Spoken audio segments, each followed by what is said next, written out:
कार्यक्रम अन्नदाता सुनिए सारे बाण भाइयों ने विनोद भाई की राम राम। किसान भाइयों, आज अन्नदाता कार्यक्रम में चर्चा करेंगे फसल अवशेष प्रबंधन पे और साथ में भाइयों चर्चा करेंगे आज की नसीहत के तहत दुधारू पशुओं का थनैला रोग से बचाव पे और जानकारी लेंगे भाइयों अनाज को जो हम बिक्री के लिए मंडी में लेकर जाएं तो उसमें हमें किन किन बातों का ध्यान रखना है। इसके अलावा भाइयों दूसरे जो समसामयिक विषय हैं उन पर भी चर्चा करेंगे और करवाएंगे भाइयों का मनोरंजन। लेकिन कार्यक्रम की शुरुआत करें भाइयों विषय फसल अवशेष प्रबंधन किस तरह करें। किसान भाइयों, पिछले 30-40 साल तक हम देखना लग रहे हैं कि जो खेती लायक जो ज़मीन है उस पर रसायनों का अंधाधुंध हम प्रयोग कर रहे हैं और ज़्यादातर तो जो जुताई वाली जो ज़मीन है उसकी भौतिक दशा, रासायनिक और उसकी जो जैविक गुणवत्ता है उस पर बहुत बुरा प्रभाव पड़ने लग रहा है और लगातार किए जा रहे इन जितने भी ये सारी अनुचित क्रिया है, क्योंकि ये सही नहीं है, क्योंकि इतना ज़्यादा रसायन का हम इस्तेमाल कर रहे हैं, उसकी वजह से हमारा जो भूमि जल है, साथ में जो हमारी मिट्टी है, हमारा पर्यावरण है, वो सब दूषित होने लग रहा है और मिट्टी के स्वास्थ्य और उसकी जो संरचना है उसका असर भाइयों जो जैविक कार्बन हमने चाहिए वो भी लगातार कम होता जाने लग रहा है और जो खेती लायक ज़मीन है उसकी या जो बिगड़ती हुई दशा है, हमारी जलवायु में जो परिवर्तन हो रहा है उसने ध्यान में रखते हुए किसान भाइयों ने जो है फसल के जो अवशेष है उन खेत में उसका अच्छी तरह से प्रबंधन करना चाहिए और जो कृषि लायक जो ज़मीन है उसमें हमने सुधार करना है। और ये सुधार किस तरह होगा कि जो फसल अवशेष हैं, किसान भाई जो हैं कई बार ने देखा है कि भाई इन फसल अवशेषों का अगर हम प्रबंधन करेंगे खेत में तो हमने मशीनरी भी चाहिएगी, मजदूर भी चाहिएंगे, तो पैसे की लागत ज़्यादा है। लेकिन पैसे की लागत उस समय हमने देखा है, लेकिन आगे आने वाले समय में जो है यानी कि लंबे समय में जो हमने ये अगर हम उपाय अपनावें यानी कि जो फसल के जो अवशेष उनका हम प्रबंधन खेत में कर लें तो मिट्टी की सेहत में जो है बड़ा आश्चर्यजनक सुधार हमने देखने मिलेगा और जो किसान भाई की उपज है उसमें बड़ी तेज़ी से बढ़ोतरी देखने मिलेगी। और अपने हरियाणा प्रदेश में तो लगभग 280 लाख टन फसल का जो अवशेष है वो हर साल उत्पन्न हुआ है और उसमें से 112 लाख टन यानी कि लगभग 40% अवशेष जो है किसान भाई खेतों में जला दे हैं। और सभी जो फसल अवशेष हैं उनमें पौधे के लिए जो आवश्यक पोषक तत्व हैं बहुत ज़्यादा मात्रा में है। अगर किसान भाइयों ने हम इसके बारे में भी कितना जो फसल अवशेष हैं उसमें कितना ज़्यादा नाइट्रोजन है, फास्फोरस है, तो उसमें जो अगर हम धान की 1 टन फसल की बात करें तो उसमें लगभग 5 से 8 किलोग्राम नाइट्रोजन, 700 ग्राम से लेकर 1200 ग्राम फास्फोरस और 12 से 17 किलोग्राम पोटाशियम और 500 ग्राम से लेकर लगभग 1 किलोग्राम सल्फर और लगभग 3 से 4 किलोग्राम कैल्शियम और 1 से 3 किलोग्राम मैग्नीशियम और दूसरे पोषक तत्व मिले हैं। ये जो सारे पोषक तत्व भाइयों वो धान की 1 टन जो अवशेष हैं वो उसमें है और हम जो है खेत में जब आग लगाते हैं, इन अवशेषों में जलाते हैं तो उसके साथ साथ ये सारे के सारे पोषक तत्व भी जल के ख़त्म हो जाए। इसलिए भाइयों इन जो फसल अवशेष हैं इन जलाने की बजाय अगर हम इनका उचित प्रबंधन करेंगे तो ये सारे के सारे जो पोषक तत्व हैं ये हमारे सारे मिट्टी में वापस आ जाएंगे और हमारी मिट्टी जो है के जो गुण हैं वो बढ़ेंगे और उसका फ़ायदा हमें मिलेगा। और जो फसल अवशेष है उन्हें जलाने से वातावरण तो दूषित हुए है। 1 टन अगर हम फसल की बात करें कि हमने 1 टन जो है अवशेष जलाए खेत में तो उससे 3 किलोग्राम तो जो कणिका तत्व हैं, 60 किलोग्राम उसमें कार्बन मोनोऑक्साइड और 1460 किलोग्राम कार्बन डाइऑक्साइड और 190 या लगभग 200 किलोग्राम जो है राख उसमें पैदा होगी और 2 किलोग्राम उसमें सल्फर डाइऑक्साइड जैसी हानिकारक गैस है उनका उत्पादन हुआ है। और ये सारी जो गैस है भाइयों वो वातावरण में इकट्ठी होकर जो हमारा वायुमंडल है उसका तापमान बढ़ा हुआ है, जिसमें हम ग्लोबल वार्मिंग भी कहते हैं। तो उससे वायुमंडल का तापमान बढ़ा है और इस तापमान के बढ़ने जो हमारी जलवायु है उसमें बहुत बड़ा परिवर्तन हम देख रहे हैं। किसी साल बारिश होती नहीं, सूखा रह गया, किसी साल बहुत ज़्यादा बारिश होगी, किसी साल गर्मी ज़्यादा पड़गी या फिर ठंड ज़्यादा पड़गी। तो उस मौसम का फ़र्क, इस जो असर है वो हमारी फसल पर हुआ है फिर सारा। तो साथ ही साथ जो है हम जो आग लगाव हैं उसके आसपास के जो पेड़ पौधे हैं या जो उन पेड़ पौधों पर रहने वाले जो जीव हैं, जो जैविक विविधता है, उसने भी बहुत बड़ा नुकसान पहुंचा है। साथ ही भाइयों जलने से उत्पन्न हुआ जो धुआं है उसके कारण सांस की बीमारी और जो दिल से संबंधित बीमारी है, इस तरह की बीमारी भी लोगों में बढ़ है। और धुएं तय जो है भाइयों, सड़क पर जो है देखने की जो क्षमता है वो भी कम हो जाए है, और इसकी वजह से कई बार सड़कों पर बड़ी दुर्घटनाएं भी हो जाए, जिसमें लोगों की जान भी चली जाए है। साथ ही भाइयों, फसल अवशेष में जो मौजूद पौधे हैं, उनके लिए आवश्यक जो पोषक तत्व हैं वो जलने के बाद जो है सीधे तौर पर वो नष्ट हो जाए। और जो हमारी ज़मीन जो प्रभावित हो है, उसमें भी जो मौजूद लगभग जितने भी सारी नाइट्रोजन है और 25% फास्फोरस है, 20% जो पोटाशियम है, और 50 से लगभग 60% जो सल्फर है, उसका भी नाश हो जाए। तो हम जब खेत में फसल जलाओ हैं, अवशेष जलाओ हैं फसल के, तो उससे जो है हमारे जितने भी पोषक तत्व हैं वो सारे के सारे नष्ट हो जाएं। अच्छा भाइयों, जो पोषक तत्व वो तो नष्ट हुए हैं, साथ के साथ जो है आग लगने के कारण जो ज़मीन के नीचे 9 इंच तक की गहराई में जितने भी सूक्ष्म जीव हैं, जो हम कह दें कि किसान भाइयों के मित्र कीट हैं, जिस तरह जीवाणु हो गए, कवक है, केचुए हैं, शैवाल है, ये जितने भी सूक्ष्म जीव हैं, ये सब का नाश हो जाए, ये सब खत्म हो जाए। और जिस तरह भाइयों जो खेती लायक जो ज़मीन है उसकी उर्वरा शक्ति बहुत तेज़ी तक घटे है। एक तो हमने आग जलाई, उससे हमारे सारे पोषक तत्व खत्म हो गए, साथ साथ आग जलाने तो जो खेत में मौजूद जो सूक्ष्म जीव थे, जो हमारी मदद करने वाले थे फसल उत्पादन में, वो भी जल के ख़त्म हो जाए। और जो फसल अवशेष है उन्हें जलाते हैं, जो राख उत्पन्न हुआ है वो खरपतवार नाशक जो दवाई हम डालना है अगली फसल में, उस खरपतवार नाशक दवाई ने सोख ले है, और उसकी वजह से जो फसल का उत्पादन वो कम हुआ। क्योंकि हम देखा कि खरपतवार नाशक दवाई तो हमने छिड़की, लेकिन उसका असर हमने कुछ देखने मिला नहीं फसल में। तो उसका कारण है कि जो पिछली फसल हमने जलाई थी उसके अवशेषात तो जो राख बनी थी, उस राख ने वो सारी जो खरपतवार नाशक दवाई है वो सोख ली, और जो खरपतवार नाशक दवाई है उसका असर फसल पे कम आया। साथ ही भाइयों, जो फसल अवशेष हैं उन खेत में अगर हम प्रबंधन करें तो उसके फ़ायदे ज़्यादा है। एक तो फसल अवशेषों में पाए जाने वाले जो पोषक तत्व हैं उनसे ज़मीन की उर्वरा शक्ति और जो जैविक कार्बन है उसमें बड़ी तेज़ी से बढ़ोतरी होगी। साथ ही जो रासायनिक खादों पर हमारी जो निर्भरता है वो भी कम होगी, और भूमि की जो भौतिक, रासायनिक और जैविक जो गुणवत्ता है, जो उसकी जैविक शक्ति है, उसमें भी बड़ा सुधार देखने मिलेगा।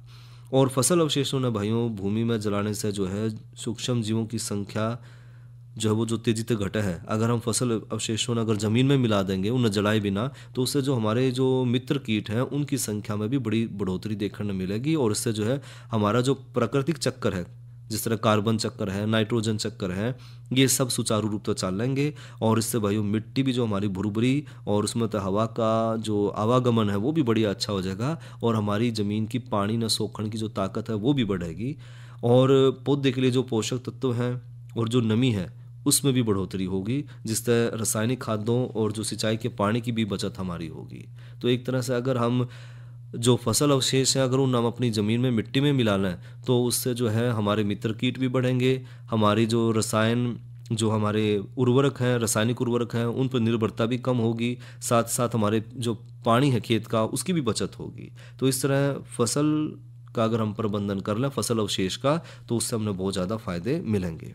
साथ ही भाइयों, जो फसल अवशेष हैं उनमें कार्बन और नाइट्रोजन अनुपात ज़्यादा हुआ है, जिस कारण जो है अगली फसल को शुरुआत में ही जो है नाइट्रोजन की कमी नहीं हो पाती, और उन्हें पर्याप्त मात्रा में नाइट्रोजन भी मिल जाए, यानी कि जो हमने यूरिया इस्तेमाल करना है उसकी ज़रूरत कम पड़ेगी। और साथ ही भाई जो फसल को नाइट्रोजन की उपलब्ध है वो सुचारू हो जाएगी। हालांकि किसान भाई जो है अपनी व्यवस्था है या जो अपने संसाधन है उसके हिसाब से जो है वो ये प्रवृत्ति अपनाओ है कि हमने फसल के जो अवशेष हैं वो जलाने ही हैं, क्योंकि खेत में फसल अवशेष अगर प्रबंधन से जो है मिट्टी में पैदा होने वाले जो पादप बीमारी हैं, कीट हैं और जो उच्च लागत है, ऊर्जा है, ये सब मुख्य कारण हैं। और इसके अलावा भाइयों जो एकत्रित करना है, उसका परिवहन है, उनको संभालना है, उनका भंडारण करना है, और खेत में धान की जो पुआल है उसमें हटाने में जो जुड़ी हुई जितनी भी समस्याएं वो सारी इसमें शामिल हैं। साथ ही बासमती किस्म में जो भूसे का विशेष रूप से जो हमारे दुधारू पशु हैं उनको खिलाने में प्रयोग करा जाओ है, और इसलिए भाई उसकी कीमत भी बढ़िया है, अच्छी कीमत मिले है। लेकिन मोटे धान की जो किस्में हैं जो आमतौर पर कंबाइन के साथ काट लें हम, और इसमें क्योंकि जो सिलिका है उसकी मात्रा बहुत ज़्यादा हुआ है, इसलिए इसमें पशु आहार के रूप में भी पसंद नहीं करा जाता। तो नतीजा ये है कि धान के जो पुआल है उसमें आमतौर पर हम जो है अगली फसल जिस तरह गेहूँ और आलू की फसल की बिजाई करनी है, उसकी फसल लेने खातिर उन खेत में हम जलादा है। सेंट्रल गवर्नमेंट है या जो स्टेट गवर्नमेंट है वो भी जिस तरह अपने पंजाब है, हरियाणा है, उत्तर प्रदेश है, दिल्ली के आसपास का जो क्षेत्र है उसमें फसल अवशेष के प्रबंधन के लिए जो कृषि यंत्रीकरण है उसने बड़ा तेज़ी से बढ़ावा दे रही है। और साथ ही साथ इसके रूप में सरकार की जो पहल है वो किसानों को और अधिक जागरूक बनाने की है और किसान भाइयों के बीच में जागरूकता फैलानी है कि भाई स्वास्थ्य पे इसका कितना नुकसान है, हमारी जो मिट्टी है उसके ऊपर इसका कितना नुकसान पड़ा है, तो हमें फसल जो है प्रबंधन करना है। अच्छा भाई, जो फसल अवशेष है उनका प्रबंधन करने के लिए जो उपयोगी मशीन है वो कौन कौन सी और क्या तरीके हैं कि हम फसल प्रबंधन अच्छी तरह से कर पाएँ। एक तो कंबाइन सुपर स्ट्रो मैनेजमेंट सिस्टम के साथ, यानी कि पराली ना जो है व्यापक तरीके तक काटना और उसमें वितरित करना, और हैप्पी सीडर के कार्य को जो है अधिक प्रभावी बनाता है। और इसके बाद भाइयों गेहूं की बिजाई जो है वो शून्य जुताई में ही करी जा सका है। साथ ही धान के पुआल को कंबाइन के उपरांत जो है पेडी स्ट्रो रिपर या जो चॉपर है उसकी मदद से खेत में जो बचे हुए फाने हैं उनको छोटे छोटे टुकड़ों में काटते हैं ताकि धान के जो पुआल है उसने आसानी से हम मिट्टी में मिला सकें। और इसके अलावा भाइयों मल्चर का प्रयोग पुआल को जो है छोटे छोटे टुकड़ों में काटने के लिए करा जा सके है। और साथ ही साथ भाइयों इसके बाद में जो है पीछे की तरफ लगे हुए जो रोलर हैं उससे हम इस आसानी से दबा सके हैं और इसके ऊपर की जो सतह है उस पर मल्च रूपी पुआल की सतह बन जाए है। और पलटू जो हल हुआ है उससे मिट्टी में जो है पुआल को अच्छी तरह से पलट दिया जाओ है और बाद में गेहूं या आलू की बुआई हम कर सके हैं। और साथ ही साथ भाइयों जो जीरो सीड ड्रिल का उपयोग करके हम धान की जो डंठल है या जो उसके फाने हैं उसमें गेहूं के बीज की सीधी बिजाई भी कर सके हैं। और ये विशेष रूप से उपयोगी है क्योंकि जहां बासमती की खेती ली जा रही है, हमने बासमती की फसल ला रखी है, तो ऐसे में जो है उन हाथ हम काटते हैं और जो खड़े फाने हैं उसमें जीरो ड्रिल तक जो है गेहूं की बिजाई करी जा सके है।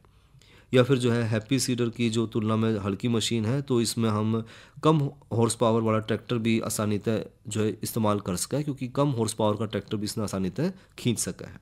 तो ये तो भाइयों करी चर्चा फसल अवशेष प्रबंधन किस तरह करें।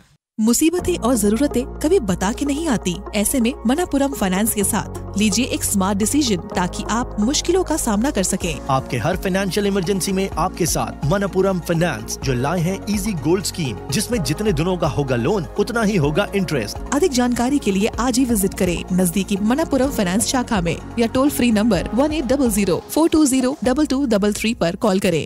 प्रधानमंत्री फसल बीमा योजना प्राकृतिक आपदा की स्थिति में बीमा द्वारा किसानों को आर्थिक सुरक्षा देने की ओर एक कदम। हमने फसल बीमा योजना को अधिक प्रभावी बनाया, उसके दायरे में ज्यादा किसानों को लाए। बढ़ता है विश्वास जब मिलती है सहूलियत। मेरी पॉलिसी मेरे हाथ। बढ़ता है विश्वास जब अपनी भाषा में मिलती है जानकारी। माझी पॉलिसी माझ्या हाती। बढ़ता है विश्वास जब पहुंचती है आपकी फसल बीमा पॉलिसी आप तक। हमारी पॉलिसी हमारे हाथ। बढ़ता है विश्वास जब पॉलिसी की एक एक बात समझाते हैं द्वार पर आकर। जन पॉलिसी जन कहियल। मेरी पॉलिसी मेरे हाथ अभियान के तहत बीमा कंपनियां पहुंचा रही हैं आपकी फसल बीमा पॉलिसी आपके द्वार। अपनी फसल बीमा पॉलिसी और जानकारी लेने जरूर आएं। फसल बीमा से संबंधित जानकारी के लिए हेल्पलाइन नंबर 14447 पर कॉल करें। फसल बीमा कराओ, सुरक्षा कवच पाओ। मुसीबतें और जरूरतें कभी बता के नहीं आती, ऐसे में मनपुरम फाइनेंस के साथ लीजिए एक स्मार्ट डिसीजन ताकि आप मुश्किलों का सामना कर सकें। आपके हर फाइनेंशियल इमरजेंसी में आपके साथ मनपुरम फाइनेंस जो लाए हैं इजी गोल्ड स्कीम, जिसमें जितने दिनों का होगा लोन उतना ही होगा इंटरेस्ट। अधिक जानकारी के लिए आज ही विजिट करें नजदीकी मनपुरम फाइनेंस शाखा में या टोल फ्री नंबर 1800-420-2233 पर कॉल करें। और भाइयों बात करें मौसम की तो आज का अधिकतम तापमान रहा 33 डिग्री सेंटीग्रेड और न्यूनतम तापमान रहा 20 डिग्री सेंटीग्रेड। और आने वाले कल का अधिकतम तापमान रहने की संभावना है 33 डिग्री सेंटीग्रेड और न्यूनतम तापमान रहने की संभावना है 21 डिग्री सेंटीग्रेड भाइयों। और बात करें भाइयों कल के किसान वाणी कार्यक्रम के जो विषय रहेंगे तो कल किसान वाणी कार्यक्रम भाइयों चर्चा करेंगे जौ की बिजाई पे और साथ ही नई फसल नई उमंग के तहत चर्चा करेंगे हालिम यानी कि चंद्र शूर की काश्त पे और जानकारी लेंगे भाइयों प्राकृतिक खेती में प्राकृतिक कीट नियंत्रण के लिए जो है ब्रह्मास्त्र बनाने की विधि पे। और इब्राहिम भाइयों का मनोरंजन सुनाइए लोकगीत। तेरी तायस पीतस कच्ची होके बहू मिल के तारण आई, चाल बहू घर उठ ले, अब क्यों देर लगाई। तायस पीतस कच्ची होके बहू मिल के तारण आई, चाल बहू घर उठ ले, अब क्यों देर लगाई।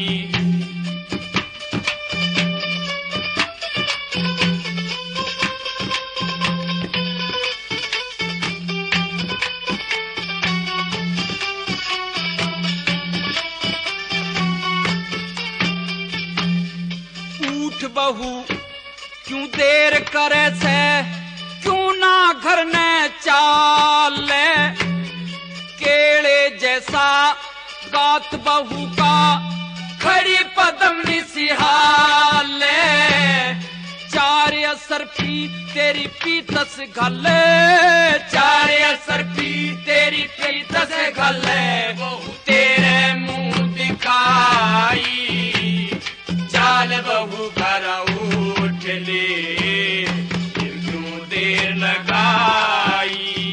तेरी तायस पीतस कच्ची होके बहू मिल के तारण आई, चाल बहू घर उठ ले, क्यों देर लगाई।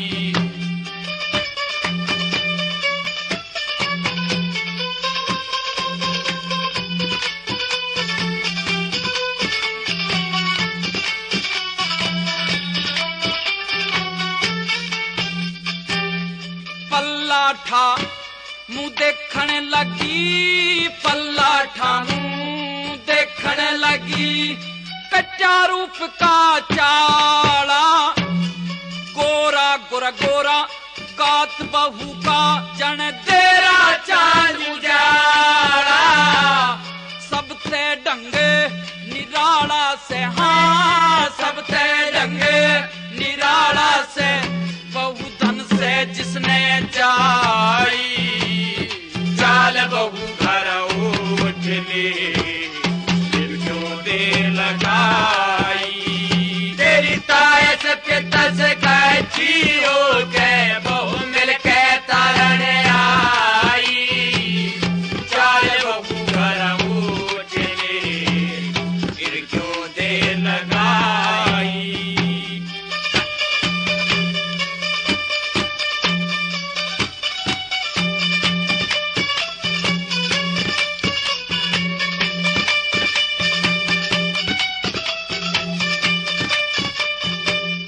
सारा शहर सराहना करता, सारा शहर सराहना करता, सबसे सुथरा बाग तेरा, पत्ती मिला से जोड़ी का, यो ते धोवण न जल दाग तेरा, फुल्लो फड़ो सुहाग तेरा, हाँ फुल्लो फड़ो सुहाग तेरा,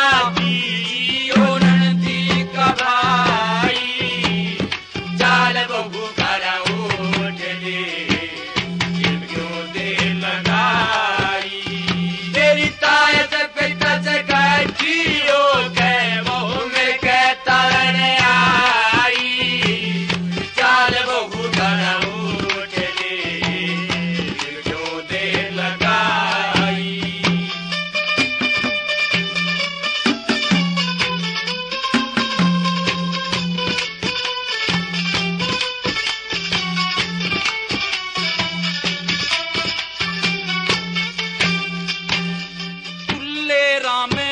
शरण सतगुर की, तुल्ले रामे शरण सतगुर की, कार सीख ली गावन की, सत की डोर जा छूट हाथ में, फिर नहीं अथावण की, तेरे बहू अड़ आवन की, हाँ तेरे बहू अड़ आवन की,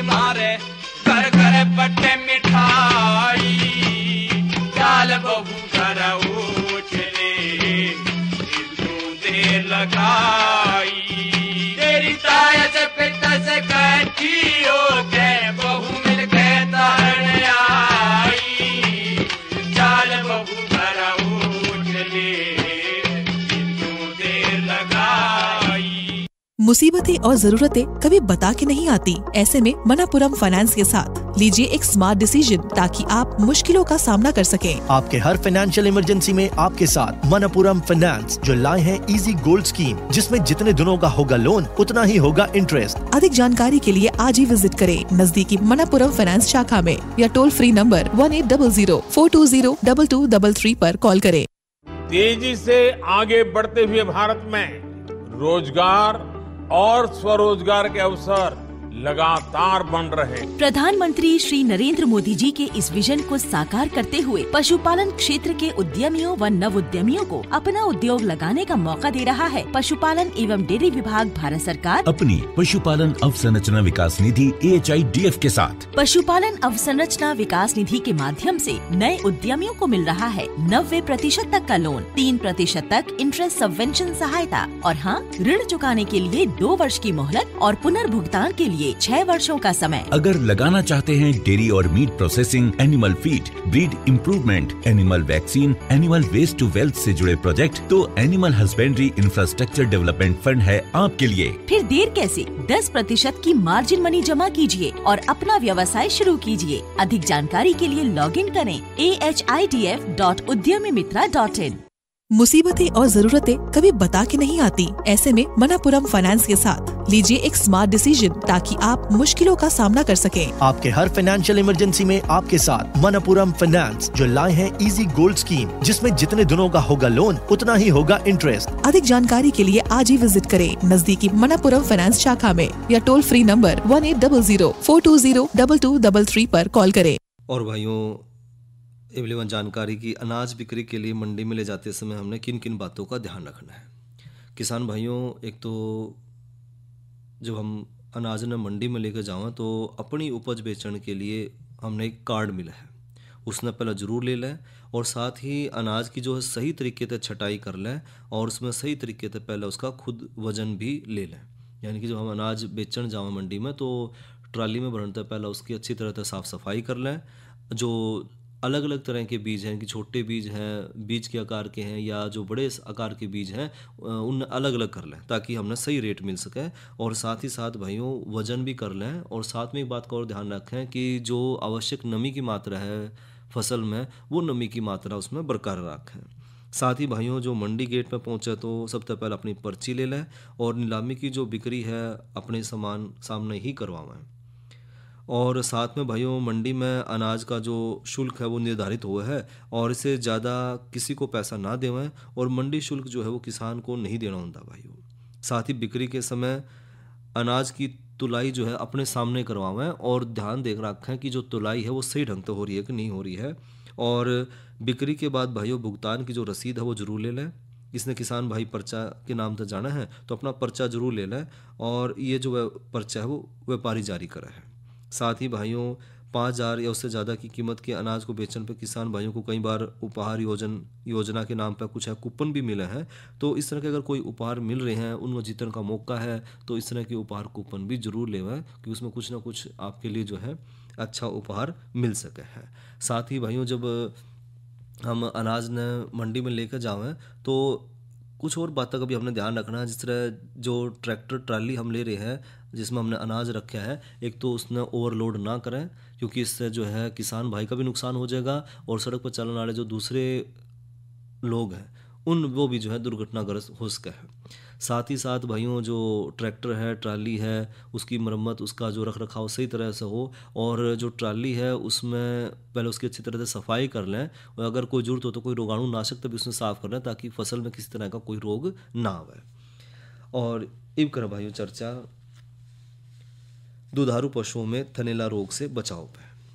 किसान भाइयों और पशुपालक भाइयों, थनैला रोग दुधारू पशुओं के थनों की एक बहुत जटिल और बड़ी मुश्किल बीमारी है क्योंकि इसमें खर्चा भी बहुत आ जाए है और पशु के बचने की संभावना भी बहुत कम है।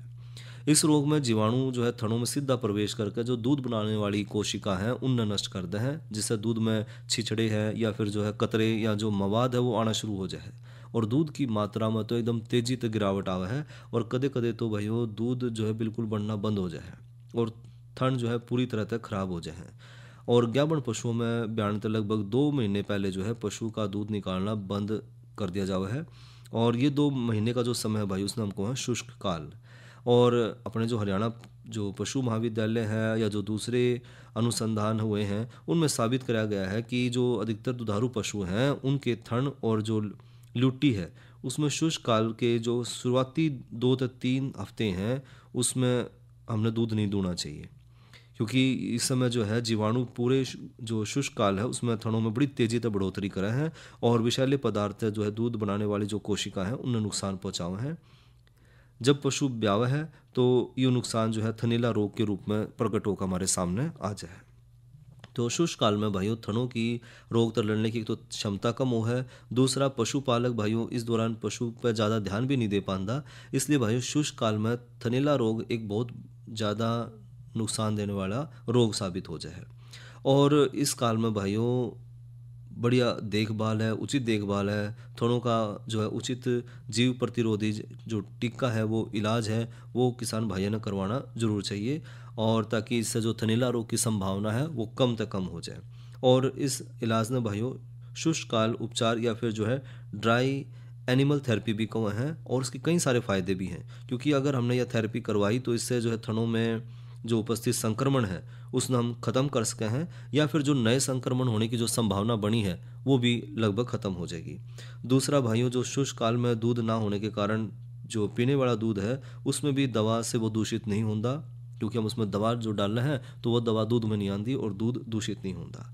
साथ ही थनों में जो दूध ना होने के कारण जो शुष्क काल में दुधारू काल की तुलना में इलाज का असर ज़्यादा और जल्दी हुआ है।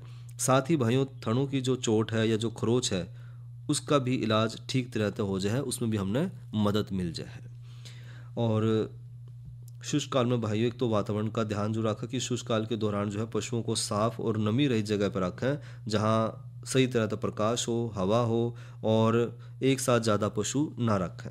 साथ ही उसके राशन का भी हमने ध्यान रखना है कि शुष्क काल में पशुओं को पौष्टिक आहार जिसमें उचित मात्रा में विटामिन और खनिज लवण हो ऐसे हमने देने हैं। और साथ ही थनों का भी हमने नियमित रूप से ध्यान रखना है कि शुष्क काल में जो है हर रोज़ 2 बार जो है पशुओं की थन या जो उसकी ल्यूटी है दोनों हथेलियों के बीच में लेकर थनों की गाढ़ या जो सूजन है इसका कड़ापन है वो हमने महसूस करके देखना कि ऐसा कुछ हो तो नहीं रहा, तो उसका तुरंत हमने इलाज भी करवाना है। तो ये तो बात करी भाइयों दुधारू पशुओं में थनैला रोग से बचाव पे। और भाइयों जो समय है वो इजाज़त नहीं दे रहा आगे बढ़ने की, इसी के साथ ले भाइयों तक इजाज़त। अच्छा भाइयों, राम राम।